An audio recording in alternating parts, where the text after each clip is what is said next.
Alors aujourd'hui, dans cette vidéo, je ne te partage pas d'exercices, non, mais plutôt de l'information pour t'aider à faire tes choix santé. Parce que la santé, contrairement à ce que l'on peut croire, n'est pas quelque chose de universel et de figé dans le béton.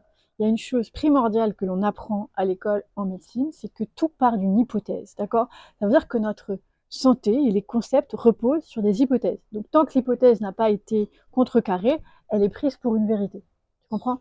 Et ça, je dirais que dans la population en général, on ignore ceci et on pense qu'il y a des choses figées dans le béton en médecine. S'il y a des choses figées dans le béton, c'est simplement l'anatomie. L'anatomie, on est plus ou moins au point là-dessus.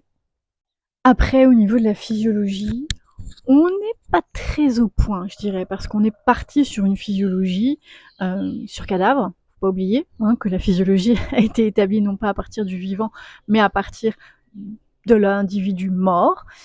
Les médecines qui se rapprochent le plus de la physiologie humaine vivante, c'est la médecine ayurvédique et la médecine chinoise, parce que eux, ils ont étudié sur le vivant, pour le coup. Bon, on ne veut pas savoir comment ils ont fait, mais ils ont étudié sur le vivant.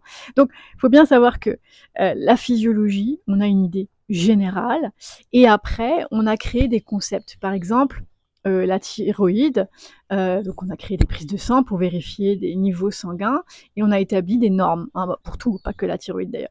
Mais on a dit, voilà, si tu es en dessous de ça, tu es en hypothyroïdie, et donc la thyroïde dysfonctionne, parce qu'on est parti du postulat que c'était une dysfonction. Mais si on repart dans l'ensemble général, ce que font les médecines donc ancestrales, ayurvédiques, chinoises, etc., eh bien, non, la thyroïde ne dysfonctionne pas, elle répond à un programme pour notre survie, d'accord? Et ça, c'est intéressant parce que j'ai vu il n'y a pas si longtemps que ça un médecin qui disait que de toute façon, nous étions tous déséquilibrés au niveau de la thyroïde, même si les résultats sanguins sont bons. Et ça, c'est vrai, moi, j'adore étudier mon corps et j'avais remarqué que j'alternais hypo et hyperthyroïdie parce que mon corps régule.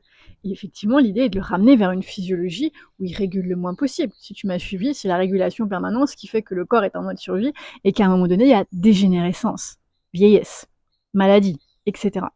D'accord? Donc, si tu veux vraiment faire des choix santé pour toi, ne pas oublier cette chose-là, donc que tout part d'hypothèses, d'accord?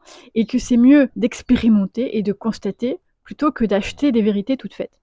Et la chose que je voulais te parler, mais j'aurai pas le temps sur cette vidéo, ce sera sur une prochaine, c'est par rapport aux céréales, l'alimentation, gluten, etc. C'est très intéressant quand on se penche sur différentes théories. Moi, j'adore, donc je te partage un peu ça pour t'expliquer, moi j'adore partir des théories, essayer de comprendre, expérimenter et le ramener à concrètement ce que j'ai observé sur 25 années de pratique.